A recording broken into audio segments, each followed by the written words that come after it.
예, 이때까지 이제 직무를 집행하면서 할 때 직무 집행에 대한 얘기를 했고요. 예, 그 다음에 이제 나오는 내용이 고의나 과실로, 고의 또는 과실로 이런 말을 쓰는데 이 내용을 좀 잠깐 말씀드리도록 하죠. 고의 또는 과실로 이런 말이 나옵니다. 문장 중에 하나의 요건이죠. 고의나 과실로. 고의 또는 과실로. 뭐 또는이나 고의나 과실로 이거 뭐 쓸 때 문장 바꾸면 일정한 뭐 원칙도 없는 것 같습니다. 고의 또는 과실로 이런 문장을 쓰는데 고의나 과실을 요한다는 뜻입니다. 그래서 국가배상, 즉 공무원의 위반이 일어난 손해배상에서는 고의나 과실이 있어야지만 배상을 해주겠다 하는 이런 것들이죠. 그래서 이러한 고의나 과실을 요한다 이런 의미예요. 국가상 책임 인정되려면 그 말은 아무리 국가가 또는 공무원이 법을 위반해가지고 국민의 손해를 끼쳤더라도 위험한 작용으로 인해서 손해가 발생했더라도 공무원에게 고의나 과실이 없으면 국가가 배상을 못 해준다 이런 의미입니다. 상당히 중요하죠. 요한다인데 이런 정책을 우리는 뭐라 하냐면은 과실 책임주의라고 표현합니다. 고의나 과실 때만 책임을 진다는 뜻이에요. 그래서 과실 책임주의라고 표현하고요. 또 아까 전에 말씀드렸지만 이것을 대체로 이제 짧게 얘기할 때는 유책이라고 표현합니다. 그래서 유책이다. 근데 재미나게도 이러한 과실 책임주의는요, 우리가 최근에 와서 실질적 법치가 진행되면서 가급적이면은 국민의 권리구제를 확대하는 쪽으로 간다. 이런 원칙 하에서 움직이는데, 그래서 그게 현대인데, 이거는 현대가 아니고, 살아있는 고대입니다.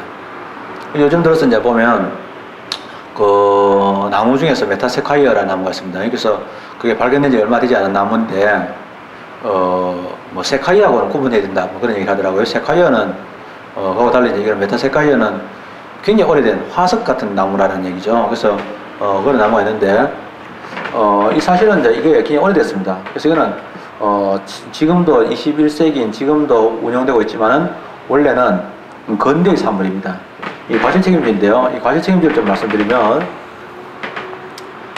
책임의 범위, 책임을 지는 범위는 곧 피해자 입장에서는 배상을 받는 구제의 범위인데요. 책임 또는 구제의 범위인데 책임을 지는 범위는 바로 구제의 범위인데 요거는요. 책임을 지는 범위는 또 구제의 범위죠. 이러한 구제의 범위를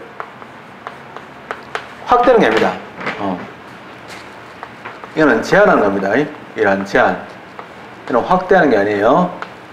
이러한 확대하는 거죠. 이러한. 왜? 일단 피해를 본 사람들한테 피해의 범위를 넓게 인정해주지. 왜 범위를 제한할까? 하는 게 뭐냐면, 책임을 제한하게 되면 어떻게 되냐? 가해자. 우리가 사실은 이제 근대에 있어서 이제 실질적으로 경제활동이 왕성한 사람들은 주로 회사나 또는 영업을 하는 이런 회사들인데, 그게 바로 부르주아들입니다. 부르주아들이 영업적인 상황을 활성화시키는 과정에서는 필연적으로 사고가 발생하게 됩니다. 그래서 사고가 발생할 때 이러한 배상 책임을 많이 지게 되면은 이러한 그 사람들의 자유가, 즉 지급의 자유가 위축될 수 있으니까 그러한 지급의 자유 또는 자유를요 확대해 주기 위해 가지고 만든 겁니다. 그래서 배상 의무를 제한해서 사실은 뭐냐면 가해자가 될 수 있는 그 당시에 부르주아들의 이러한 자유를 확대하는 겁니다. 그래서 이러한 자유, 이러한 상위의 이러한 자유를 확대하는 데 책임이 있다. 즉 가해자에게 책임의 범위를 특히 손해가 발생했을 때 손해의 전부가 아니고 고의가 과실이 인정되는 범위 안에서만 책임지게 함으로써 자유를 확대하는 그런 처분을 했죠. 그래서 자유의 확대를 위해서입니다. 자유를 확대하기 위해서 나왔다. 하나의 이념이니까 요거 다르게 표현은 자유주의가 됩니다. 우리가 여러분이 가끔 가다가 한 번씩 보면 뭐 글로벌 있죠. 글로벌이란 말만 나오면 이제 요즘 들어서 이제 대학들이 뭐 글로벌 이렇게 외치잖아요. 그래서 뭐 대학들을 광고할 때 글로벌 외치는데 그럼에도 불구하고 이 글로벌의 대표적인 것이 뭐냐? 전 세계적으로 뭐 전 세계 정상회담이라든지 또는 세계 뭐 경제기구라든지 이런 회의들이 열리면 반드시 그 회의장 앞에서 데모하는 사람도 있습니다. 그 왜 데모할까? 우리는 별로 신경도 안 쓰는데 뭐 경제정상회의 또는 뭐 21세기 정상회의 이런 거 열리면 뭐 좋은 거 아니냐? 뭐 나라 정상들이 모여가지고 하면 좋은 거 아니냐? 뭐 글로벌 하겠다는데 그게 왜 나쁘냐 할 때 이 글로벌이라는 말은요 따지고 보면요 경제의 자유를 세계로 확대하는 겁니다. 그게 되면 어떻게 되냐? 결국은 뭐냐면 실질적으로 가난한 사람들 또는 중소상인들 또는 영세상인들 이런 사람들은 더 피해를 많이 입게 되는 거거든요. 그래서 이 자유주의가 이제 세계적으로 확대된 게 글로벌입니다. 그래서 자유주의에 이렇게 반대하는 사람들 입장에서는 뭐냐? 당연히 데모를 할 수밖에 없죠. 그러니까 자유주의는 필연적으로 어떻게 하냐? 지금 와서 이제 자유주의를 정부가 부르짖고 있습니다. 전 세계적인 경제 자유를 부르짖고 있는 이런, 그래서 뭐 우리가 FTA 할 때 F이란 말이 다 그렇잖아요. V란 말이잖아요. 그래서 이러한 자유주의를 하고 있는데, 그러니까 교실에서 어떻게 됩니까? 아이들이 경쟁이 더 치열해지고 자기 스펙 쌓기 바쁘고 친구들과의 우정을 나누고 하는 것들은 거의 뭐 등한시 됩니다. 그럴 필요가 전혀 없어. 그러니까 그렇죠. 이러한 자유주의는 바라지면 개인적인 게 됩니다. 왜냐하면 여러분들 자유하면요. 자, 지금부터 자유 시간인데 우리가 이제 수학여행 갔습니다. 가면은 제일 바라는 게 뭐냐? 자유 시간 원합니다. 뭐 같이 이제 수학여행 가는데, 근데 너희 이제 자유 시간 다 해놓고 가서는 반별로 자유 시간 말이 안 되지 그거는. 그래서 그거는 말이 안 되는 소리거든요. 그래서 단체주의가 반대되는 말입니다. 그래서 이 자유주의와 개인주의인데요. 이게 바로 뭐냐? 배상 책임, 이제 공무원의 배상한 책임인데, 자유의 반대가 바로 뭐냐? 바로 예를 들면은 사회주의입니다. 그죠? 이런 사회주의 또는 이런 단체주의가 되겠죠. 되고요. 잠깐만요. 자유주의 반대, 죄송합니다. 그래서 이제 자유주의 반대는 평등이죠. 평등과 자유로운 것은 사실은 말로는 조화를 이루어야 된다고 하지만, 평등으로 갖는 게 이데올로기가, 평등을 강조하는 이데올로기가 사회주의고, 그 다음에 자유를 강조하는 이데올로기가 자본주의인데, 결과적으로 자유주의가 사회주의에 대해서 이기게 되는 그런 구조를 갖고 있습니다. 좋아서 이긴 게 아닙니다. 개인주의가 있습니다. 이 개인주의는 바로 단체주의죠. 요거는 나중에 이제 손실보상의 이념입니다. 그래서 이 손실보상의 이념하고, 그 다음에 그러니까 손해배상, 원래의 이러한 손해배상의 이념은 다르다. 자유라는 것은 결국 뭐냐면 국민의 자유를 확대하기 위해 있어서 배상의 의무를 제한한다는 것들이죠. 그래서 과실책임주의는요, 현대에 있지만은 이러한 근대적인 이러한 자유주의 또는요 뭐 이러한 소극적인 국가 간의 산물입니다. 그래서 근대적인 성격이지 이 자체가 현대의 것이 아니다. 즉 국민의 권리 또는 권리 의무를 확대하기 위한 제도가 아니다 이런 뜻입니다. 그래서 과실책임주의는 그런 성격을 갖고 있죠. 그래서 과실책임주의인데 이건 뭐하고 다르냐면 반대가 뭐냐면 고의나 과실이 없어도 책임을 진다는 무과실책임주의하고 당연히 비교되어집니다.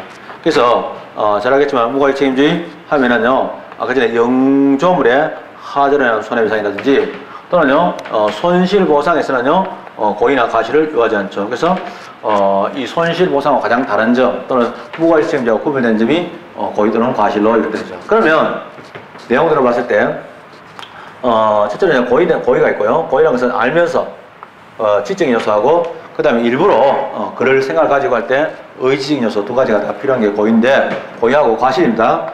과실은 실수로 이런 뜻인데, 이때 뭐가 실수냐면 법적으로 요구되는 주의 의무를 다하지 않은 것이 바로 과실입니다. 즉 예를 들면 뭐 자동차를 타고 가면서 운전하는데 전방을 주시해야 될 의무가 있는데 전방을 주시하지 않았어요. 전방 주시 의무는, 운전자가 전방을 주시할 의무는 법적으로 요구되는 주의 의무인데 전방을 주시하지 않았다? 이게 바로 과실이 인정되는 거예요. 이런 과실의 경우는 크게 두 가지였습니다. 자기가 직업적인 것도 있습니다. 운전하는 사람이 앞을 주시해야 된다? 이걸 이제 제대로 안 했다, 안 하고 옆 사람 보고 이야기하다가 사고가 났다. 그러면 중과실입니다. 무거운 과실이라고 하죠. 중과실이 있고요. 그 다음에 뭐냐면 그렇지 않은 과실, 경과실이 있습니다. 가벼운 과실도 있어요. 근데 이제 잘 알다시피 중요한 게 뭐냐면 배상 책임, 국가가 국민에 대하여 배상 책임, 우리가 배상 책임이라고 말할 때는요 손해배상 책임을 얘기하는데, 배상 책임은 뭐냐면 국가가 이러한 손해를 보는 이러한 국민에게 지는 책임이 바로 뭐냐? 배상 책임인데, 배상 책임은 고의, 중과실, 경과실 다 집니다. 그래서 고의나 중과실, 경과실 다 지는 거예요. 그런데 문제는 그거 말고 아까 전에 가해자인 공무원에게 부상권을 행사하는 것. 자, 경과실의 경우는 어떤 거냐면 공무원 있잖아요. 예를 들면 어떤 사람이 이게 그린벨트에 해당되냐? 그린벨트에 해당되면 그러면요 땅값이 싼 거고요. 그린벨트에 해당되지 않으면 비싸기 때문에 제가 그걸 참고하기 위해 가지고 이게 그린벨트에 해당됩니까? 라고 물어봤어요. 근데 보니까 그린벨트에 해당되는 그 지번에 대한 그 도표가 있는데, 장부가 있는데, 장부의 네모 안에는 그 지번이 안 나와 있는데, 장부에 네모안에 칸수가 적으니까 그걸 적어 넣은 사람이 그 밖에다가 옆에 쭉 적어 놨었어요. 그래서 사실 그걸 못 봐가지고 그냥 이 그림별 타당 없습니다 하고 보내줬는데 결국 이 사람은 비싸게 땅을 샀단 말이에요. 손해를 많이 봤지. 많이 봤는데 그렇게 이제 많이 봤을 때 비싸게 샀단 말이죠. 비싸게 샀을 때 이거 어떻게 될 거냐. 그래서 손해를 이제 봤으니까 국가에 배상 체계할 때 물론 잘못했던 건 사실이지만은 이런 경우는 경과실로 봅니다. 이랬을 때 잘 알다시피 국가가 그 가해 공무원에게 이러한 가해 공무원이죠. 이러한 가해 공무원인데 가해 공무원에게 변상 책임을 물을 수 있느냐. 다르게 말하면 이러한 구상권의 행사가 가능하냐 이건데요.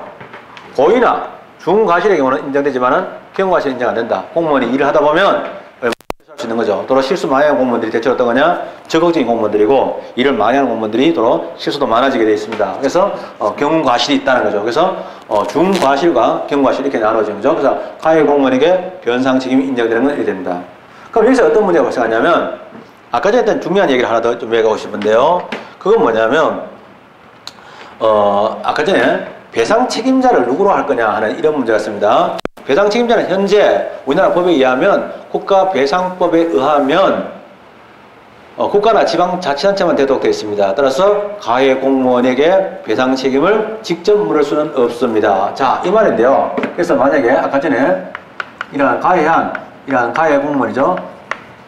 이러한 가해 공무원이 이러한 배상의 주체 다시 말하면 국가배상소에서 이러한 피고가 될 수 있는 피고 적격을 가지느냐 하는 문제였습니다. 즉 가해 공무원에게 배상 책임을 바로 물을 수 있느냐, 즉 직접 배상 책임을 물을 수 있느냐, 국가에게 배상 안 받고 가해 공무원에게 배상을 물을 수 있느냐 이런 얘기도 되고요. 또는 국가에게도 배상을 청구할 수 있지만은 가해 공무원에게도 배상을 청구할 수 있다 이렇게 말할 수도 있어요. 그걸 보고 뭐냐, 가해 공무원인데 이런 가해 공무원하고 이런 국가 사이에 선택적 청구죠. 이런 선택적 청구가 가능하냐 했죠. 가해 공무원하고 국가 사이에 선택적 청구가 가능하냐 이런 얘기죠. 이런 얘기인데 그 배상 책임이 가능하냐에 대해서 과거에 어떻게 했냐면 현재도 다수의 경우는 안 된다고 봅니다. 왜냐하면 다수는요 학설에 의해서 볼 때 법 조문에 분명히 국가나 지방자치단체가 배상 책임자로 규정되어 있기 때문에 안 된다고 보는 거죠. 그래서 다수는 뭐냐면 대위 책임서이죠. 이러한 대위 책임서 있는 입장에서는요 국가나 지방자치단체가 대신 책임지도록 되어 있으니까 가해 공무원 나설 필요가 없다 그렇게 되어 있죠. 국가가 왜 그렇게 법을 만들어 놨겠니? 가해 공무원가 안 받으려고 그렇게 만들었지 뭐 몰라가지고 가해자가 뭐 배상 책임하는 거 몰라가지고 그렇게 했겠니? 아마 안 그랬으면 가만히 놔뒀겠지 이런 얘기예요. 그런데 판례는요 흔들리는 거야. 그래서 판례는 왔다 갔다 해. 판례는 왔다 갔다 하는데요. 판례는 왔다 갔다 하기를 어떻게 했냐면 아주 처음에는요 판례에 이제 변화가 있습니다. 이런 판례가 이제 변화됐는데 그 변화는 뭐냐면 처음에는요 가해 공무원에게 과거에는 뭐냐면 과거죠. 이런 과거에는 처음에 가해 공무원에게도 배상 책임을 인정할 수 있다 이렇게 나왔어요. 긍정설 이거 뭐냐 긍정설 가죠. 긍정하다가 안 된다 이렇게 부정설로 바뀌었어요. 왔다 갔다 하다가 이렇게 바뀌어서 계속 변천되는데 마지막 와서 뭡니까? 현재죠. 지금 와서는 이제 최근 현재는 뭐냐면 상학행위야. 이제 많이 바뀌어. 이게 바로 뭐냐? 절충설이에요. 절충설의 내용은 뭐냐면 고의나 중과실이 있을 때는 예를 들면 변상 책임을 물을 수 있지만은 경과실은 변상 책임을 물을 수 없다. 왜냐하면 어차피 변상할 거 그냥 바로 직접 청구하도록 하는 것도 괜찮겠다 하는 이런 사건이에요. 이 사건은 잘 알다시피 자 어떤 사건이냐면 중령이에요. 군대에서 중령이라면 참말로 뭐라 할까 희망이 창창하고 처음으로 고급 장교를 보고 뭐냐 중령부터가 고급 장교가 갑니다. 대대장이죠. 이러한 대대장인데 뭐 사실은 그 대대장 정도 되면 한 대대를 통솔하게 되는데 한 대대는 그야말로 학교 초등학교 학교만 좀 큰 그 막사를 가지고 있고 굉장히 많은 장정들과 병사들을 관할하고 통제하는 그런 됩니다. 근데 이 사람이 이제 그까지 가기에는 어떻게 되냐? 사실은 어려운 말을 거쳤죠. 초급 장교 즉 육사에서 있잖아요. 훈련을 그렇게 사관학교에서 훈련을 받고 사관학교 훈련 받는다고 다 졸업하는 거 아니에요. 사실은 그 중에서 병으로 탈락하는 경우도 많습니다. 젊은 나이에는 기력도 많아요. 그래서 탈락했는데 잘 탈락 안 하고 열심히 공부해가지고 올라가고 드디어 육군 소위 또 전망 가가지고 시대도 안 밟고 또 살아남았어요. 또 밑에 놈 사고도 안 쳐가지고 또 중위 또 잘 지내왔고요. 대위도 지내왔어요. 그럼 육군 대위면요, 이제 중대장인데, 중대장이면 한, 인원을 한 100명 정도 통솔하는 그런, 사람인데, 대위가 됐어요. 여러분들, 일반직 공무원이 얼마나 좋냐면, 앞으로 일반직 공무원 많이 안 뽑을 겁니다. 내가 장기적으로는 10년, 20년 지나면. 왜냐면, 일반직 공무원이 있잖아요. 제일 보장을 많이 받아요. 왜냐면 여러분들, 국정원 또는 경찰, 군인 조합원이잖아요. 지금도 경찰 찍었는데, 국정원, 경찰, 그 다음에 이런 것들은 다 뭐냐, 계급 정인이 있어요. 일정한 기간 동안에 계급에서 승진을 못하면 바로 그냥 나가야 됩니다. 전체 정년도 있지만 계급 정년이 있어가지고, 그럼 이제 대위가 돼요. 그럼 대위에서 이제 승진해야 되거든요. 대위에서 소령 가려고 하면 3분의 2만 뭐냐면 소령이 돼요. 그러면 3분의 1 탈락이야. 소령의 또 3분의 2가 바로 뭐냐? 중령되는 거야. 그러면 대위까지 가도 뭐냐? 9분의 4가 탈락했다는 뜻이라. 9분의 4만 남았다는 9분의 5가 탈락했다는 뜻이지. 반 이상이 다 엎어서야 되는 거야. 그러면 젊은 날에 엎어서면 이때까지 있잖아. 군대에서 그거 배우는 기술고만 있는데 젊은 날에 엎어서면 뭐 할 거야? 비참한 거지. 그렇잖아요. 그러니까 사실은 그런 걸 거쳐가지고 드디어 육군, 하여튼 공군인지 잘 모르지만 하여튼 중령이 됐어. 근데 문제는 이제 차를 타고 앞에 이제 선도 차량이 가잖아요. 장교 차량이 앞에 가고 뒤에 버스가 따라오는데 병사들 태우는 버스 따라오는데 앞에가 철도가 딱 놓여있으니까 건널목이니까 차가 기다리고 있는데 뒤에 있는 버스가 밀어가지고 그냥 앞에 오는 철도 기차하고 박아가지고 이 지프차를 완전히 박살나버립니다. 그래서 이 사람은 두개골이 완전히 부사져가지고 내 탈출증, 내가 하나도 안 남아있는 이런 상태로 바뀌어가지고 결국은 그냥 죽고 돌아오는 거야. 그러면 마누라 입장에서 한번 생각해봐요. 마누라. 뒤에 이때까지 전방에서 그렇게 고생하고 말이죠. 승진하기 위해 가지고 온갖 중대장, 대대장하고 있잖아요. 비호 다 맞추고 긴장 다 해주고 정말로 있잖아요. 막 힘들어가지고 했는데 이제 남편 이제 좀 볼만했는데 그 당시에 육군 중령, 중령 정도, 육군이나 공군이나 중령 정도 되면은 몸도 스타고타 중년인데 아주 멋지거든요. 폼 나는데 이 남편 아침에 갔다가 저녁 때 완전 시체가 돼가지고 걸레 쪼가야 또 돌아온 거야.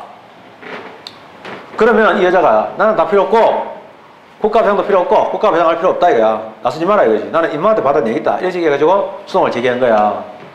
근데 그때만 해도 판례가 뭐냐면 안 된다는 쪽으로 갔어. 부정서 가니까 학자들이 야 드디어 우리 학생하고 똑같다 이래가지고 되게 좋아했는데 뭐 당연히 이제 이 아줌마가 짝지려보니까 법관들이 살떨리겠죠. 그래서 결과적으로 뭐냐 학설이 바뀐 거야. 그래서 절충설로 바뀌었어.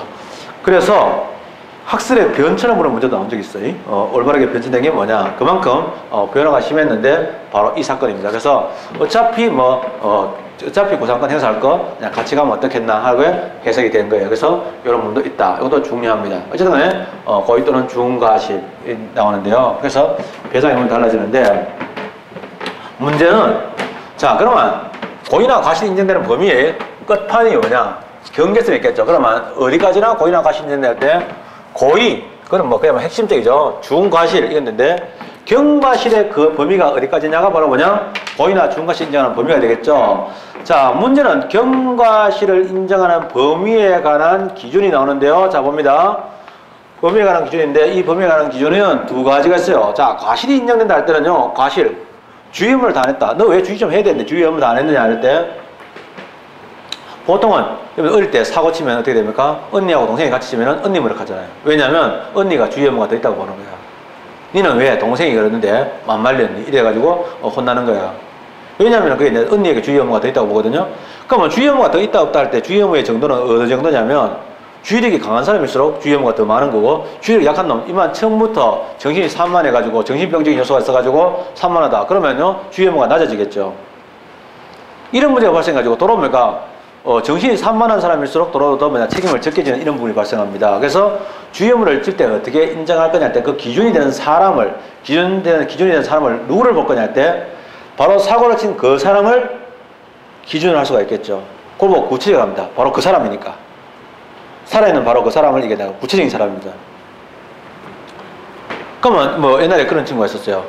옛날에 저 집에 옛날에 송현동이 있는데 송현동에 그 어떤 집이 유행했냐면 옛날에는 집을 3층으로 지어가지고 그 지하에 반지하는요 새살게 해가지고 그 새 받아 먹는 이런 게 한때 유행한 적이 있었어요. 지금은 그런 거 없었지만은 그걸 할 때 이제 내 친구가 이제 그 집에 살았는데 위에 살았는데 어느 날 그 밑에 아랫집에 누구냐면 운전수가 있었어요. 그 살았는데 어느 날 하루에 학교를 갔다 오는데 막 버스 운전수가 막 억수로 운전을 막 급하게 하는 거야. 막 성질나게. 그래서 막 팍팍 막 브레이크 밟아가지고 막 성질이 났어. 그래가지고 임마 갔다가 그 웃음에 딱 째려봤는데 보니까 뭐냐, 자기 집 아랫집 사람이야. 그래서 갑자기 마음이 풀렸어요. 아랫집이라는 게 아니고, 왜냐하면 그 아랫집 사람이 알고 있거든요. 같이 살고 제가 사정을 아는데 딸이 둘이 있는데 아들을 되게 원했어요. 근데 이번에 세 번째 딸이 태어났는데 또 딸이었어. 그래가지고 이 아저씨가 그냥 화가 나가지고 차를 막 팍팍 밟는 걸 알았어. 그런 얘기 하더라고. 그게 충분히 이해가 가는 거예요. 그죠? 자, 예를 들면 사정을 알면 이해가 가요. 그래서 별로 화가 잘 안 나요. 사실은. 근데 이제 문제는 고의나 과실도 마찬가지인데, 만약에 어떤 사람이 있는데 눈이 굉장히 나빠요. 이 사람 나름대로 막 열심히 봤는데 못 봤다. 그래서 사람을 치웠다. 이러면요, 사실은 고의 과실 인정하기 힘들 수가 있어요.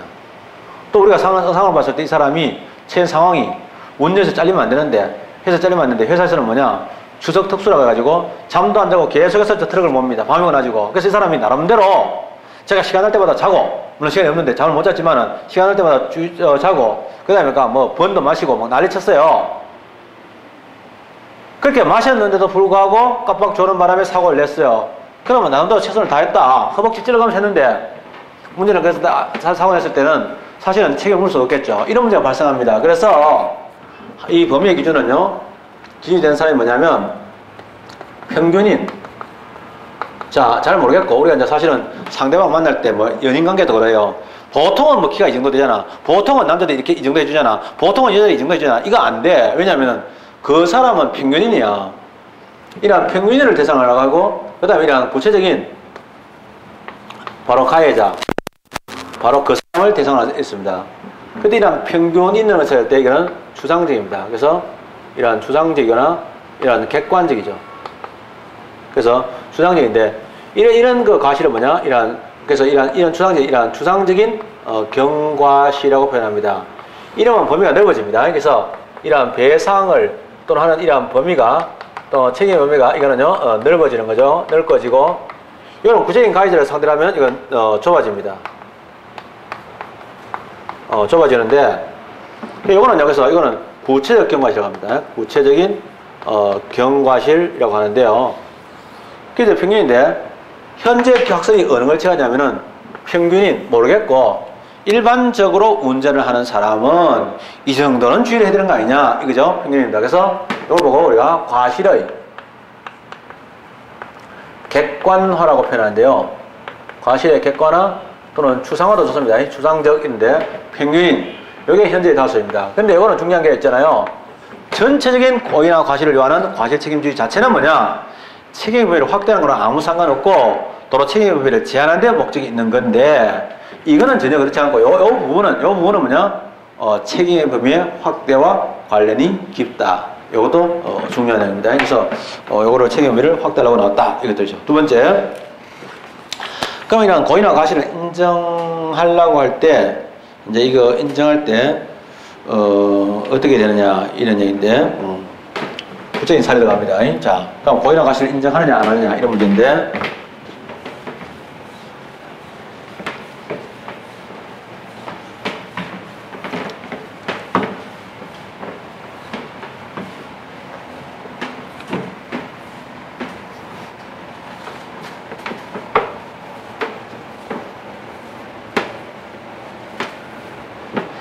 행정 공무원이 법을 위반해가지고 어떤 처분을 냈어요. 근데 그 법을 위반해서 위반한 게 아니라 법을 해석해 적용하는데, 해석할 때 해석의 의미가 여러 가지 해석의 의미가 있어. 나름대로 자기가 생각할 때는 이런 해석을 따라가지고 법을 적용해가지고 어떤 처분을 내리던데, 상대방이 소송을 제기해가지고 법원에 가니까 대법원에서 그런 법 해석은 잘못됐다 그래가지고 위법하다고 판정을 했어. 그럼 어떤 처분 자체가 즉 행정작용 법원에 의해 가지고 되었을 때에 그러면 고의과실이 당연히 인정되느냐 이런 문제입니다. 그래서 한마디로 뭐냐면 만약에 이러한 항고소송이나 또는 국가배상소송에서 이러한 법원이죠. 이러한 법원에 이러한 판결이 있습니다. 판결로 그 행정작용이 이러한 위법이라는 위법이라는 그런 판결이 나왔어요. 이런 판결이 나왔을 때, 위법이라는 판결이 나왔을 때, 또는 위반 행정작용이라고 판단했을 때에 그것만으로 이란 직접이란 말은요, 위법이란 그것만으로 되세요. 그래서 이란 그것만으로 직접 뭐냐면 고의나 과실. 자, 행정부가 공무원이 법을 지켜야 되는데 법을 지키지 않았다. 법 위반 행동했다. 그럼 위법이라고 판정이 나면 그것만으로 바로 뭐냐? 고의 과실이 인정되느냐 하는 문제죠. 고의나 이러한 과실이 인정되느냐, 인정되지 않는다. 위법만으로 고의 과실이 인정되면 국가배상법이 굳이 법령을 위반하여 따로 있고 고의 과실로 라는 말 따로 했겠어요? 말이 안 되는 소리죠. 그래서 법을 위반한 거하고 법을 위반했다 가지고 꼭 그 공무원에게 고의나 과실이 당연히 인정되는 건 아니다. 그러면 자, 만약에 이러한 그 위법이라는 판결이 나왔는데 그 원인이 뭐냐면 법령의 해석입니다. 법령의 해석을 잘못했어요. 그래서 이러한 법령의 해석을 잘못한 겁니다. 잘못한 건데 이러한 잘못한 경우인데 잘못한 이유가 뭐냐면 어떤 법이 있는데 그 법 자체가 법령의 해석이죠. 이러한 법령의 해석이 복잡하고 미묘한 데다가 즉 이러한요 말할 때 갖다 붙이기에 따라서 여기에 붙일 수도 있고 저기에 붙일 수도 있고 이럴 때 복잡 미묘한데 비교적 미묘해서 미묘한 데다가 학설이 어느 한쪽으로 뭐 통설이나 판례가 있어가지고 어느 한쪽으로 딱 기울어져가지고 이거는 이렇게 본다. 아까 전에처럼 공무원의 범위를 최공위로 본다. 이런 것들처럼 한쪽으로 이렇게 쏠렸을 때 그걸 보고 뭐냐? 귀이라고 말합니다. 귀차간다 할 때 귀, 돌아간다 할 때 귀, 거래사 할 때 귀입니다. 귀일. 어느 한쪽으로 쏠려 있는 귀일이면은 귀일 되지 않고 그죠? 이러한 귀일 되지 않았을 때 그랬을 때 이제 공무원이 자기가 이제 이거 이제 모르니까 어느 게 통신이 모르니까 나름대로 이러한 최선의 결정을 했던 거죠. 결정을 했는데 결과적으로 이제 법령 해석이 잘못된 이런 경우는 뭐냐? 고의나 과실을 그 공무원에게 이러한 고의나 과실을 인정하지 않는다는 거죠. 그래서 그런 고의나 과실이 인정 안 되지만 문제는 뭐냐면 이 공무원이 법을 공부를 제대로 안 해가지고 제대로 된 법을 안 찾아봐가지고 문제는 제대로 된 법을 몰라가지고 문제는 여기서 법령의 이런 법령이죠. 이런 법령에 대해서 잘 몰라가지고 모른다는 거죠. 아는 게 없다는 거죠. 무지나 또는요 몰라서 부지라고 표현한다. 몰라서 안 하는 거죠. 그래서 이런 부지 다 똑같은데 이런 법령의 부지로 인해 가지고 만약에 샀다 그때는요 고의 과실이 인정된다. 이 판례도 시험에서 굉장히 많이 나옵니다. 그래서 655페이지에 보면 이 판례가 나오는데 전후 문장을 잘 읽어봐야 되고요. 문장 중에 어느 한 개만 보고 판단하는 게 아니고입니다. 과실을 인정한 판례. 법령에 대한 해석이 복잡 미묘하여 워낙 어렵고 이에 대한 학설 판례조차 규율되어 있지 않는 등의 특별한 사정이 없는 한 일반적으로 공무원이 관계법규를 알지 못하거나 필요한 지식을 갖추지 못하고 법의 해석을 그렇죠 행정처분을 하였다면 그가 법률 전문가가 아닌 행정직 공무원이라고 하여 과실이 없다고 할 수 없다. 내용도 나오죠. 내용을 왜 넣어놨냐면 이런 건 사례 문제 나올 수도 있겠죠. 중구청장이 미성년자인 남녀의 혼수행위를 이유로 숙박업 영업허가를 취소했다면 서울특별시는 배상 책임이 있다. 왜냐하면 그 당시에 법에서 혼수 가지고 영업 취소 사유 아닌데 했다는 거죠. 오른쪽 고의과실을 부정한 사례 나오죠. 그래서 보면은 나오죠. 그래서 1번에 법령에 대한 해석이 복잡 미묘하여 워낙 어렵고 이에 대한 학설 판례조차 규율되지 못하여 의의가 없을 수 없는 경우에 공무원이 그 나름대로의 신중을 다하여 합리적인 근거를 찾아 그중 어느 한 설을 취하여 내린 해석이 대법원이 가린 바, 대법원이 판단했는 바, 대법원에서 이제 그걸 가려줬는데 그것하고 대법원하고 일치하지 않아 결과적으로 잘못된 해석으로 돌아가고 결국은 대법원에서 그걸 위법하다고 했을 때는 그에 대한 처리가 역시 결과적으로 위법하게 되어서 그 법령에 부당 집행이라는 결과가 빚어졌다 하더라도 그와 같은 법령의 처리 방법 이상의 것을 성실한 평균적 공무원에게 기대하기 어려운 것이므로 평균적 공무원 과실의 추상화, 과실의 객관화를 이 판례가 인정하고 있죠. 그래서 공무원의 처리가 되어서 공무원의 과실이 한다고 일컬을 수 없다. 즉 과실을 인정할 수 없다. 되게 중요한 사례죠. 넘어갑니다.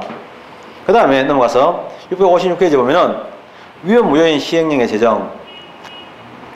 나중에 이제 어떤 거 공무원이 있잖아요. 행정입법으로서 위법하고 무효인 나중에 있잖아요. 그런 법령을 제정했어요. 그러니까 시행을 진행했을 때 그런 것이 나중에 이제 위헌 심사를 해보니까 위헌 무효라고 판정이 났어요. 그랬을 때 그러면 그 공무원에게 고유 과실이 있다고 인정할 수 있냐? 그건 아니다 하는 이 판례도 중요한 판례입니다. 그래서 한 번 더 위헌 무효인 시행령의 제정에 관여한 공무원에게 과실을 인정하지 않았다 하는 이런 얘기죠.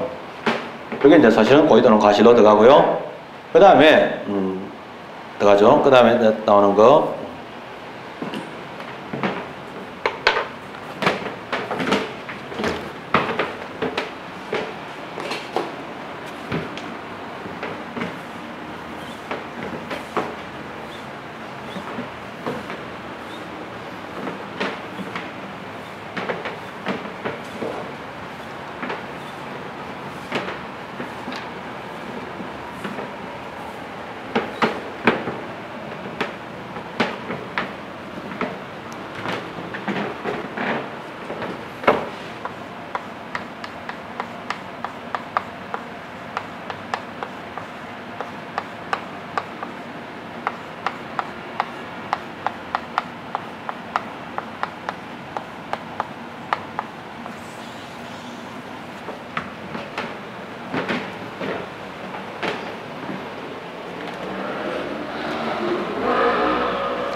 법령을 위반하여 나오죠.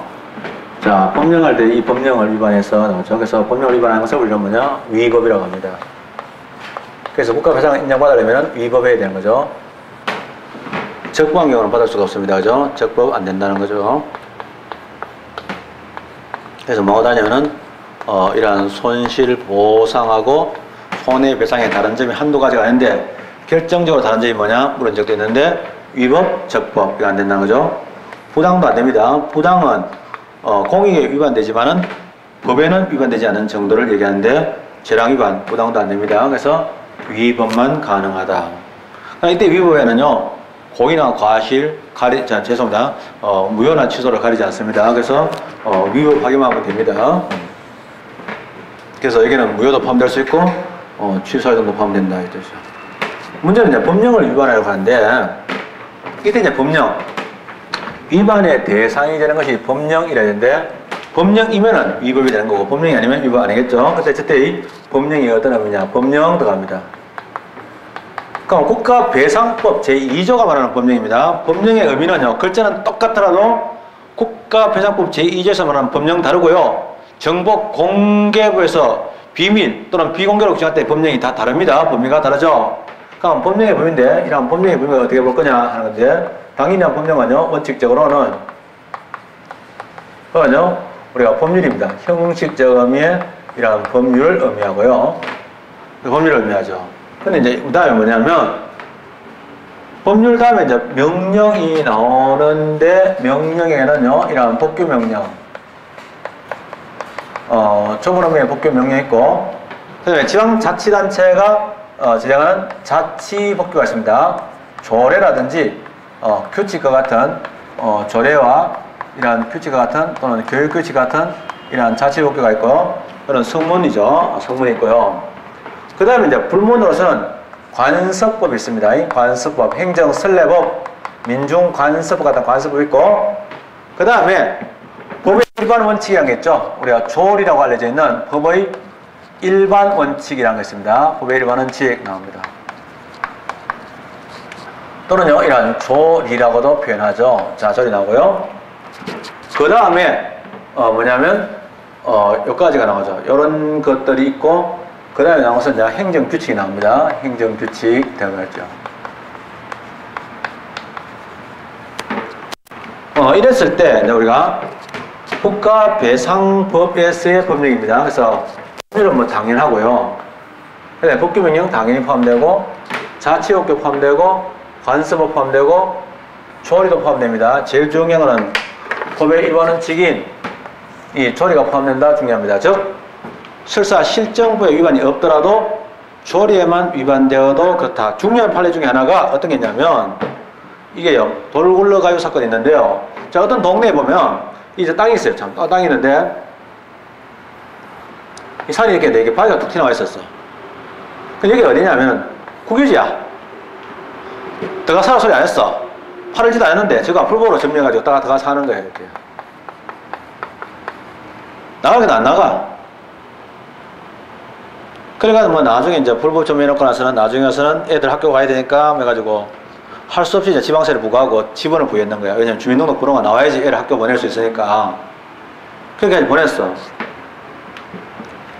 네, 그랬는데 얘들이 이제 산에서 이제 바위가 이제 적적 갈라지기 시작하니까 겁나니까 저거 좀 치워달라 했는데 안 치워줘가지고 결국 때려서 굴렀어. 이게 사실 뭐 누가 도로라 그랬어? 그렇더라도 있잖아 치워줄 의무 없지만은 그러나 이제 실질적으로 조례상 저거는요. 왜냐하면 국가라는 것은 국가나 지방자치의 근본적인 존재 이유가 국민의 안전을 돌보는 데 있기 때문에 저거는 수사 그렇지 않더라도 인정된다. 되게 중요하단 말이에요. 이게 인정되는 거야. 행정규칙은 당연히 행정규칙과는 안 되는 거야. 그러나 다시 하면은 원칙적으로는 안 되지만은 예외적으로 허용되는데 일반적으로 얘기할 때는 예외를 생각하면 안 돼. 일반적으로 그냥 행정규칙도 국가배상법에서 말하는 법령에 포함되느냐 안 된다. 이게 정확한 거야. 그러나 예외를 물 때는 예외 대답해. 이 사건이 뭐냐 오동도 사건이거든요. 뭐 여수의 오동도 있잖아요. 이런 오동도 사건입니다. 뭐 여수 밤바다 이건데 오동도 사건인데요. 이게 뭐냐면 이제 오동도란 또 이제 섬이 있어야 했어요. 근데 이렇게 됐는데 쭉 이렇게 들어가서 이제 이렇게 차가 들락날락 할 수 있는데 문제는 뭐냐면 이제 파도가 끝을 보면은 이 이제 파도가 이 방파제가 있는 이 도로를 덮치잖아요. 그러면 차가 이제 덮쳐가지고 쏠려가지고 죽은 사건이야. 근데 이제 문제는 원래 행정 규칙 위반은 아니지만은 그 당시에 이제 오동도에서 95년도 재해대책 업무 세부 추진 실천 계획. 그래서 이 사건인데 95년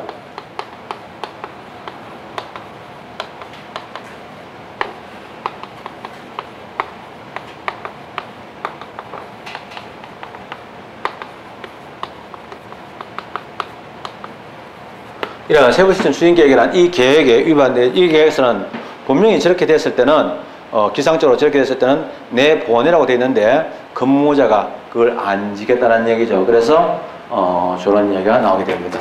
그래서 이게 되게 중요합니다.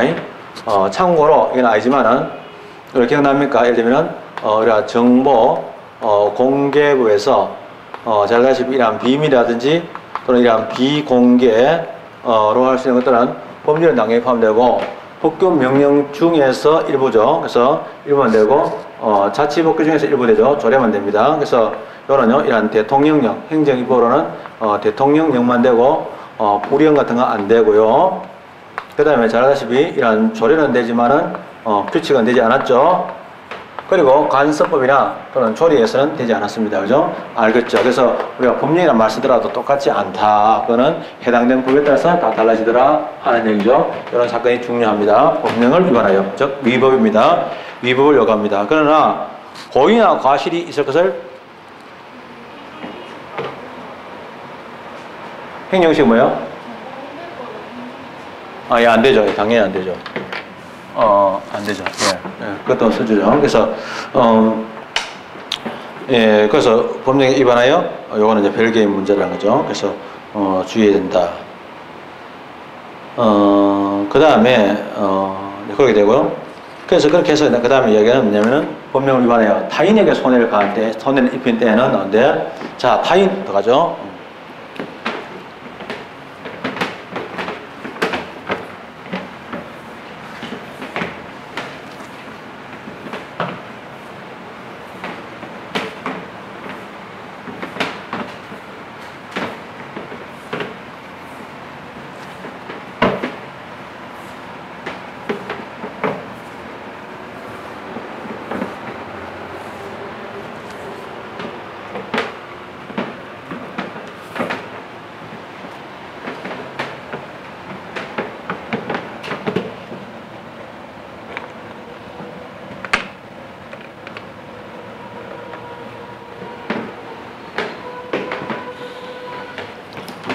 타인에게 손해를 입힌 때에는 나거든요. 타인.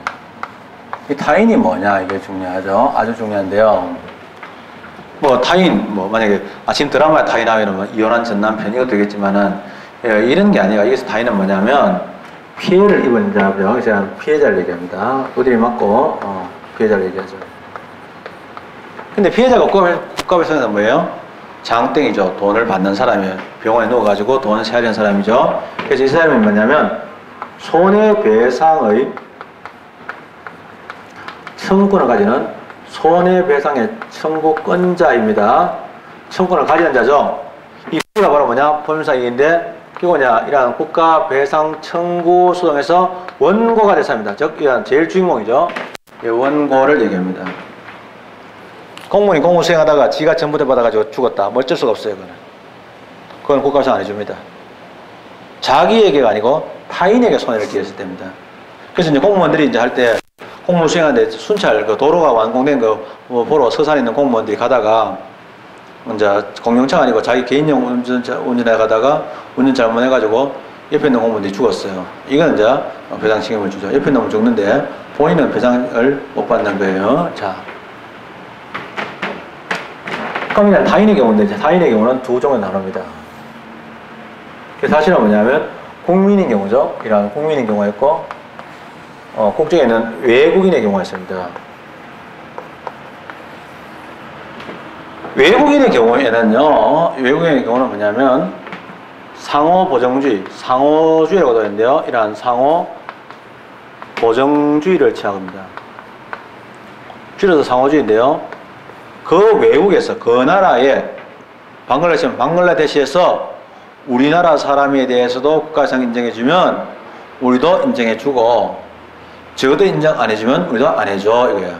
그래서 상호주의의 반대가 뭐냐? 평등주의가 반대예요. 무조건 똑같이 그걸 평등주의인데, 그러나 이제 그 말은 조지는 평등 글자 들어가면 무조건 평등주의 아니에요. 그래서 만약에 뭐 예를 들면은 상호주의라는 말은 또 다르게 표현하면요 똑같은 말인데요. 그건 뭐냐면 국제법과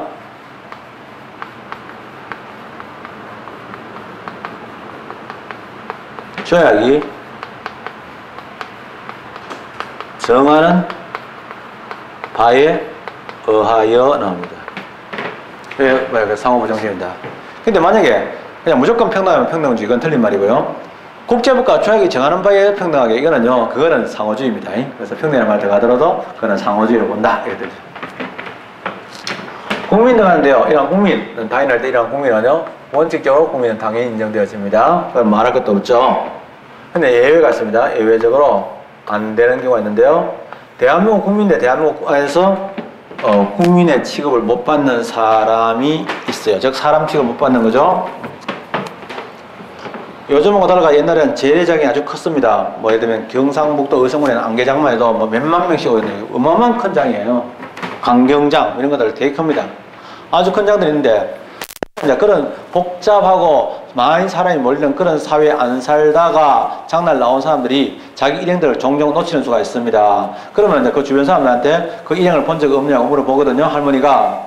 그러면 자기 아들들 데리고 나왔는데 아들들을 놓쳤어요. 근데 아들이 이제 그랬을 때 물어볼 때 뭐라고 하냐면 제가 아들들의 특징을 얘기하잖아요. 뭐 키가 크거나 작거나 옷을 입을 이렇게 묻는데 그게 됩니까? 여기에 그 군인 하나하고 사람 둘 지나가는 거 못 봤어요? 이렇게 물어봅니다. 그 말은 이 할머니는 이미 알고 있어요. 즉 군인은 사람이 아니다. 이걸 알고 있는데 국가배상법을 이미 깨뚫은 거죠. 이 할머니가. 그게 뭐냐면 예외적으로 대한민국 국민인데도 불구하고 국가배상을 청구할 수 없는 사람이 있습니다. 이걸 누가 만들었냐? 우리 그 박근혜의 아버지인 박정희가 만들어준 거예요. 우리 근혜 언니, 박정희, 근혜 공주, 만들었는데 이게 바로 뭐냐? 이중배상 금지 원칙이라는 정말로 의의 없는 제도가 있습니다. 이중배상 금지 원칙이라는 건데요. 그래서 이중배상 금지 원칙입니다. 그래서 이중배상 금지 원칙의 적용인데 다시 말하면 이중배상 금지 원칙이라고도 하지만은 주로 시험 문제에서는 국가배상법 2조 1항 단서 규정을 하고 표현합니다. 단서. 아까 전에 단서인데 단서에서 아까 전에 군내에 대해서는요 연금이라든지 이런 것들을 제외하고 그런 걸 받았을 때는요 따로 국가배상을 청구할 수 없다라는 것들이죠. 그래서 이 사람들은 이중배상 금지 원칙이란 말은 이 사람들은요 단서 규정에 의해서 국가에 대해서 국가 배상을 청구할 수 없는 자들 얘기합니다. 따로 이 사람은 따로 연금법에 의한 다른 보상을 받을 수 있습니다. 그래서 다른 구제는 가능한데 다른 연금법에 의한 다른 구제는 가능하지만 국가 배상을 청구할 수 없는 사람을 이중배상 금지의 원칙이라고도 표현합니다. 자, 그럼 이런 이중배상 금지의 원칙은요, 이 근거 규정을 먼저 보면 근거는 어디 있느냐? 첫째로 헌법에 있습니다. 아주 중요합니다. 헌법에 따른 말은 이중배상 금지 원칙이 사실은 실질적으로 같은 국민인데도 차별 대우하는 거잖아요. 누구는 그러면 배상받고 누구는 배상 못 받고 이런 문제가 발생하니까 차별 대우하는 거니까 상위 원칙인 헌법 제11조의 평등 원칙에 위반될 수 있는 소지가 충분히 있습니다. 그래서 한때는요, 위헌 결정이 난 적도 있었는데 지금은 아닌데 어쨌든 간에 헌법에 규정이 있다. 이 말은 헌법에 있기 때문에 실질적으로 그냥 헌법상의 원칙입니다. 두 번째가 법률도 있습니다. 이런 법률에도 있다. 즉 아까 전에 말하는 이런 국가 배상법이라는 이런 법률에도 그 근거가 있다 이거예요. 헌법에도 있고 법률에도 있다. 그래서 이중배상 금지 원칙인데 문제는요, 명문의 규정인데 헌법의 명문 규정상 명문상으로는 보면 첫째가 뭐냐면 군인 나옵니다. 군인, 군무원, 군에 근무하는 군 공무원을 군무원이라고 합니다. 군무원, 군무원 있고요. 그 다음에 경찰이 있습니다. 경찰 있고요. 그 다음에 기타 이러한 법률이 정하는 자 해가지고 뭐냐면 법률 유보해놨어요. 근데 이제 법률에서는요, 이런 군인, 군무원, 경찰 그대로 봤습니다. 헌법의 내용은 어떨지니까 그대로 가고요. 법률이 정하는 자를 뭐라고 바꿨냐면 여기가 이런 소집 향토 예비군으로 바꿨습니다. 향군이라고 바꿨어요. 향군으로 바꿨어요. 다만 주의할 거, 그럼 군인, 군무원, 경찰은 언제나 그러면 국가배상을 받을 수 없느냐? 그건 아니에요. 군인과 군무원이라도 뭐냐면 어디까지나 훈련이라든지 그 다음에 이런 작전 중에서 생긴 공상입니다. 훈련이나 이런 작전하다가 생긴 공상이나 사망, 순직 이것만 해당되는 거지. 군인이나 군무원이라 가지고 다른 거는 포함이 안 됩니다. 그래서 향토 예비군, 향군, 향토 예비군 다 써드릴게요. 이제 여자들은 잘 모르시는 분들 계시니까 향토 예비군이라고 했습니다. 가끔 가다가 이제 이게 뭐 겨울에 저쪽에 아파트 입구 앞에서 뭐 군복도 아닌 것이, 군복이 아닌 것도 아닌 것이, 군인도 아닌 것이, 또 민간인도 아닌 이상한 사람들이 총도 아닌 것이, 총도 아닌 것이 아닌 이상한 지금 21세기에 뭐 박물관에 쓸 만한 카빈소총 또는 M1소총 이런 걸 거꾸로 뒤집어 쓰고 추워서 벌벌 떨고 있는 그 아저씨들이 바로 향토 예비군이라는 거예요. 그런 게 있습니다. 있는데 바로 이건 향토 예비군이 있어요.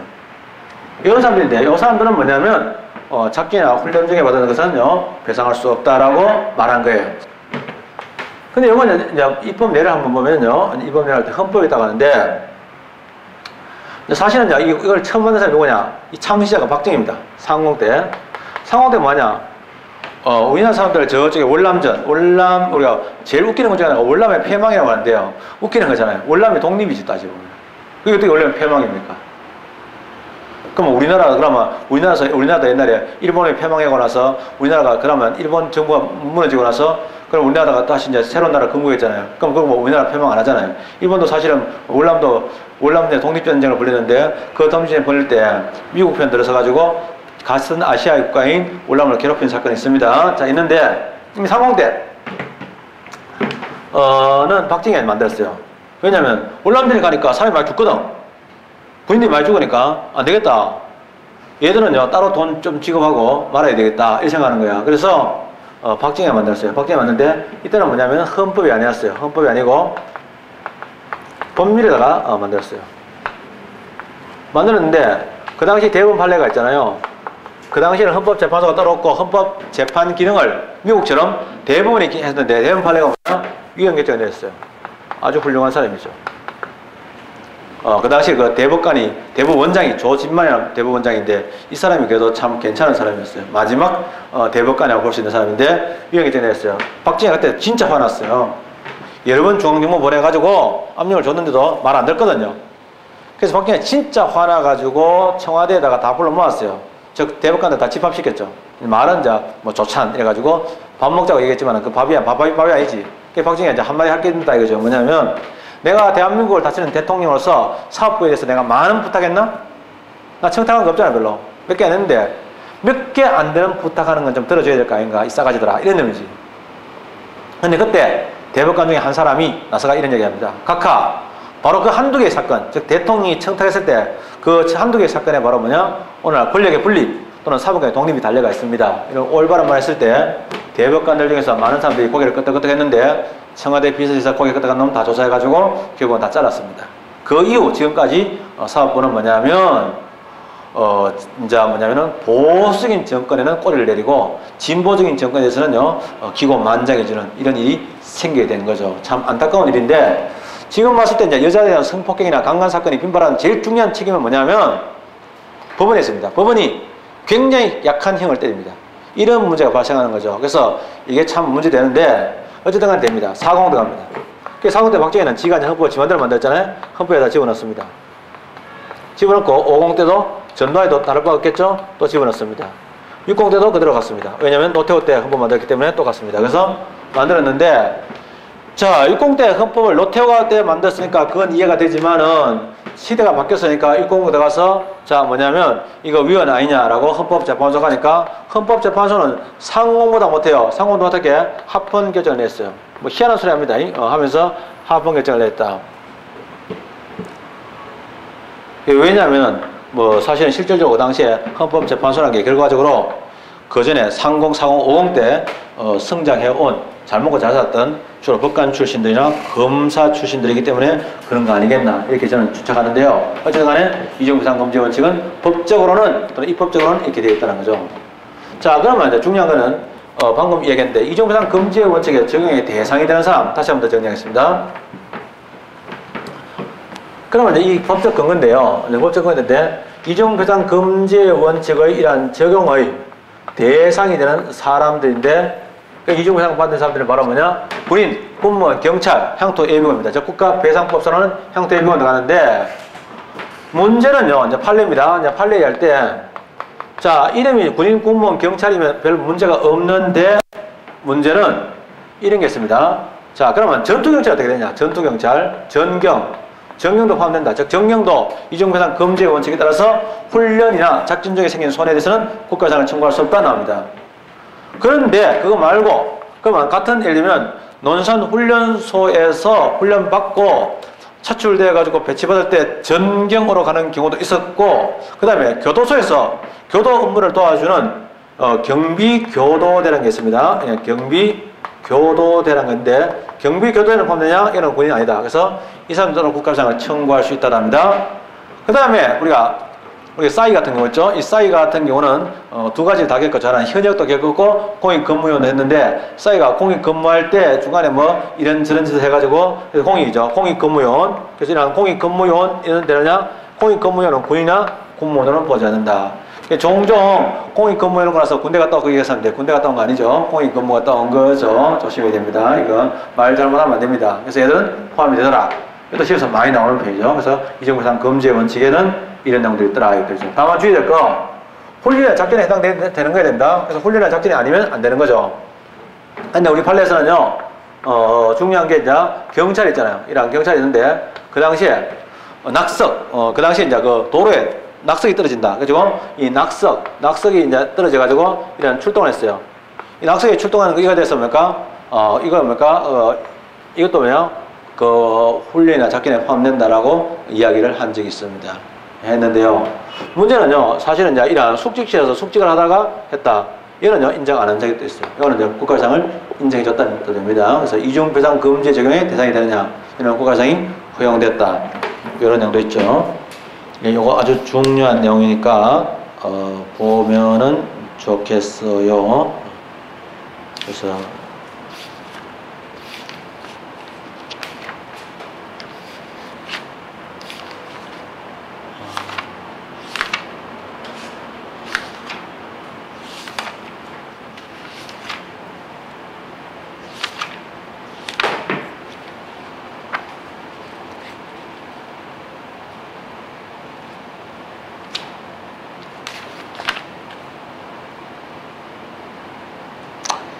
예, 이런 내용들이 나오고, 그 다음에 이제, 이종배상 금지 원칙 들어가는데, 하나 더 하죠. 그럼 이제 문제는, 이제 이 타인, 이종배상 금지 원칙에 대한 얘기인데, 만약에 가해자가 군인인 경우는 물론 국가배상을 이제 군인이 피해를 입었는데 당연히 이제 군인이면 국가배상을 받을 수가 없죠. 왜냐하면 근데 만약에 가해자가 하고 민간인이 같이 가해 행위를 했다. 이럴 경우에는 어떻게 되느냐? 그래서 한 번 더 말하면 피해자는 이중배상 금지의 원칙에 적용을 받는 군인인데 가해자의 경우에는 군인도 있고 군인이 아닌 민간인도 같이 있을 때는 이게 어떻게 될 거냐. 이런 구조를 보고 우리는 뭐냐면 이런 구조를 보고 공동 불법 행위 책임이라 그래요. 뭐 쉽게 말하면 집단 폭행을 얘기합니다. 여러 사람이 가해자가 여럿이가 본인을 이렇게 피해를 입힌 이런 경우입니다. 그런데 구조를 보면 이제 군인이 손해배상 청구할 때는 본인이 사고 친 거에 대해서는 뭐냐? 이거는 국가 배상을 청구해야 되고 민간에 대해서는요 민사 배상을 청구해야 됩니다. 이런 구조인데 이래 가지고 이제 손해가 발생했을 때 어떻게 될 거냐 이건데요. 요 경우를 제외하고 우리가 보통 집단 폭행이 이제 바로 공동 불법행위인데 불법행위가 바로 폭행으로 손해를 발생시키니까 공동 불법행위인데 일반적으로는 이제 우리가 길에 지나가다가 집단 폭행을 당했다. 그러면 이제 때린 놈들의 정도가 다르겠죠. 어떤 놈은 놈도 있고 작게 때린 놈도 있고 여러 번 때린 놈도 있고 어떤 놈은 가볍게 때린 놈도 있겠죠. 그러니까 폭행을 당한 사람 입장에서는 원래는 책임을 물을 때 여러 사람에게 책임을 묻는 것을 연대 책임이라고 그래요. 연대가 책임을 질 때는 연대할 때 비율이 딱 정해져야 돼요. 너는 30%, 너는 50%, 너는 20% 이렇게 정해져야 되는 거예요. 그러니까 물어야 되는데 그래서 우리가 보정할 때도 연대 보정하면요 너는 얼마까지 보정하고 너는 얼마까지 보정하고 순위가 다 있어. 이게 이제 보정 책임, 연대 책임인데 문제는 집단 폭행을 당한 놈이 집단 폭행 당할 때 너는 얼마라고 다 정해줄 수 있느냐. 맞을 때 있잖아요. 그 비율을 자기가 다 기억할 수 있느냐. 안 되거든요. 이런 경우는 도망가는 경우가 많습니다. 그랬을 때 한 놈만 딱 잡아야 됩니다. 한 놈 딱 잡은 다음에 그 놈한테 뭐냐 몽창 다 청구하고 그럼 인마는 자기 억울하겠죠. 자기는 뭐 사실 자기가 다 때린 것도 아닌데 여럿이 때렸는데 억울할 때는 뭐냐 그러면 자기가 책임 안 져야 될 비율도 자기가 책임을 졌기 때문에 다른 사람한테 같은 가해자한테 너 얼마 내고 너 얼마 내라 하는 걸 물을 수가 있어요. 그래서 일단은요 비율은 모르겠고 너끼리 알아서 하고 일단 네가 몽창 다 한 놈한테 몽창 다 받아낼 수 있는 것을 우리는 뭐냐 부진정 연대 책임이라고 해요. 원래 연대 책임은요 비율을 정해줘야 되는데 이 비율을 안 정해졌기 때문에 부진정 연대 책임이라고 하는 거예요. 그래서 공동 불법행위 책임은 일반적으로 뭐냐 이때까지 민사에서는 부진정 연대 책임을 인정해 왔어요. 보통은 이제 이런 꼭 뭐 국가 배상을 떠나가지고 일반적인 배상의 경우는 민사에서는 부진정 연대 책임 또는 부진정 연대 채무를 인정해 왔어요. 그래서 아무 놈이나 한 놈한테 다 받아낼 수 있고 다 받아냈을 때 돈 냈는 놈이 억울하니까 자기 동료들한테 구상권을 행사할 수 있는 이런 구조입니다. 근데 구상할 때 너끼리 싸워서 뭐 정하든지 그건 알아서 해라 이거 되죠. 이게 편하잖아요. 또 그다음에 두드리 맞는 사람한테 굉장히 유리하잖아요. 그래서 이렇게 제도를 유지해 왔어. 그랬는데 군인하고 공무원인데 문제가 되는 건 뭐냐면 그러면 이 사람이 피해자가 얼마를 피해를 입었냐면 사실 실제로 한 1,000만 원 정도예요. 이런 1,000만 원 정도 되는 피해를 입었는데 두 놈이 군인하고 민간인이 같이 해가지고 했는데 그러면 실질적으로 또 홍일하니까 500만 원 해당되는 셈이거든요. 했는데 문제는 군인한테 두드려 맞은 거는 국가 배상에 걸려요. 국가 배상법이 적용되니까 이중배상 금지 원칙에 따라서 이중배상을 못 받는 거야. 그러니까 임마한테 못 받으니까 임마한테 몽창 다 받아냈어. 그래서 임마한테 1,000만 원 다 받아냈거든. 1,000만 원 다 받으니까 민간인이 1,000만 원 일단 지급했어. 지급하라니까. 지급하고 나서 억울하니까. 그러면 500만 원. 원래 군인이 사고 친 거 이거는 국가가 배상 책임져야 되는 건데 국가가 안 줬으니까 나한테 500만 원 주시오라고 청구하니까 국가가 애롱이다 해가지고 안 줬어. 그래서 소송을 제기한 이 사건이야. 근데 여기에 대한 태도가 시비가 걸렸어. 법원의 입장하고 헌법재판소까지 개입돼가지고 굉장히 중요한 사건이야. 왜냐면 지금 법원하고 헌법재판소 간의 경계에 관한 분쟁 때문에 학자들이 굉장히 재밌고 흥미롭게 보기 때문에 헌법재판소하고 법원이 개입된 것들은 시에서 많이 나와. 아까도 봤지만은 헌법재판소가 헌법소원에서 날짜 계산 잘못해가지고 기각한 거에 대해서 법원이 신나가지고 배상을 인정은 할 거는 물론이고 뭐 이제 위자료까지 다 지급해줬잖아요. 그런 것들이 다 뭐냐면 신나서 한 거야. 이러한 분쟁이 있는 책임인데 이걸 인정하냐 할 때 첫째로 뭐냐면 처음에 대법원 판례야. 대법원 판례. 과거라고 이제 먼저죠. 이 앞에서 대법원 판례에서는요 부진정 있는 책임을 인정 안 했어. 그래서 오늘 분쟁이 있는 책임이라는 이야기를 좀 끊고 그래서 대법원 판례인데 방금 이야기할 때 이러한 공동 이러한 불법행위로 인한 이러한 책임을 지느냐 할 때 바로 부진정 연대 책임이죠. 연대 책임. 한 놈한테 몽창 받아낼 수 있냐 인정하는데 해놓고 나서는 상대방이 있다가 그럼 국가에 대해서 부인 부분은요 내가 내는 게 억울하니까 그건 돌려주시오 해가지고 할 때 국가에 대한 구상권을 인정하냐? 구상권 인정 안 했어. 헌법에서 임마가 억울하니까 헌법재판소가 가서 일러줬어. 헌법재판소가 이제 이야기한 것은 뭐냐면 자, 구상권 그래서 공무불법의 책임 또는 분쟁연대 책임 인정한 그거는 잘못한 게 아닌데 문제는요 법원이 나오죠. 헌법재판소가 하는 얘기는 뭐냐면 법원에서 국가배상법 제2조에 있죠. 2조 단서 규정이죠. 국가배상법 제2조에 이종배상 금지의 원칙에 대한 단서 규정을 해석을 잘못해가지고 구상권을 인정하지 않는 취지로 해석하는 한 그렇다면요 이런 위헌이다 하는 이런 취지의 판례를 했어요. 자, 이 말을 좀 이해를 좀 합시다. 자, 이걸 위해서는 헌법재판소의 어떤요 결정 또는 작용에 대한 제도를 좀 이해를 해야 되는데 헌법재판소의 위헌법률심사권의 행사 또는 위헌법률심사 제도는 세계적으로 좀 다르게 되어 있습니다. 같은 독일도 근대와 현대가 좀 태도가 다른데 큰 태도의 변화는 두 가지입니다. 위헌적인 법률 나오면 아예 조그마한 싹이 있으면 싹이라도 없애버린다? 무조건 위헌 이런 게 있고요. 자, 헌법재판소는 비록 헌법에 대한 입법자의 법률을 심사할 수 있는 권한을 가지고 있지만은 사실은 민족 정당성으로 볼 때 국민이 직접 선출한 의회가 민족 정당성이 높은데 그런 민족 정당성이 높은 의회가 만든 법률에 위헌적인 성질이 있어가지고 그게 완전 위헌이면 위헌으로 결정하는 게 당연하지만 실질적으로 그 부분 중에 일부가 극히 위헌인데 사실은 법이라는 것은 개념을 해석하기에 따라서 해석을 넓게 하면 위헌이 될 수도 있지만 좁게 하면은 합헌이 될 수도 있다면 해석을 통해서 굳이 위헌을 하지 말고 합헌을 하거나 또는 수정하는 쪽으로 가면 어떨까 이런 생각을 하는 거죠. 그래서 그런 것도 있는데 우리가 두 가지가 있어요. 우리가 이제 헌법재판소가 결정할 때 이 법률은 위헌이다. 그러면 무효가 돼. 합헌이다. 그러면 유효하게 된다. 아마. 이걸 위헌이다, 합헌이다 이렇게 단순하게 결정할 단순 위헌.